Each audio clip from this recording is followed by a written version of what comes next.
এই যে এটা রাখেন, ধরেন উনি কিন্তু সকাল থেকে একটা টাকাও বিক্রি করতে পারে নাই। এইখানে এইখানে কিন্তু শত শত মানুষ আছে, কেউ কিন্তু ওনার পাশে দাঁড়াচ্ছে না। আজকে এই যে ভিডিও করতে আসছি বিদায়, আপনারা এই যে আসছেন, 5 জন মানুষ জানবে, দেখবে, ওনার পাশে দাঁড়াবে।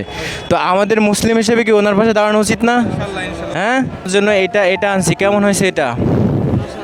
সুন্দর হয়েছে। দেখেন এখন এখন আল্লাহর রহমতে আপনার কাস্টমারের এখন অভাব হবে না, আপনার কাস্টমারের এখন অভাব হবে না। দেখেন, ঠিক আছে, মাশাআল্লাহ। দেখুন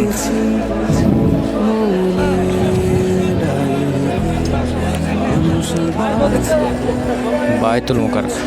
আসসালামু আলাইকুম। একজন হাফেজের মা বাইতুল মোকাররমে বসে ইসলামিক প্রোডাক্ট বিক্রি করতেছে তার ছেলেকে মাদ্রাসায় পড়ানোর জন্য। ছোটোখাটো ব্যবসা নিয়ে এখানে বসে আছেন।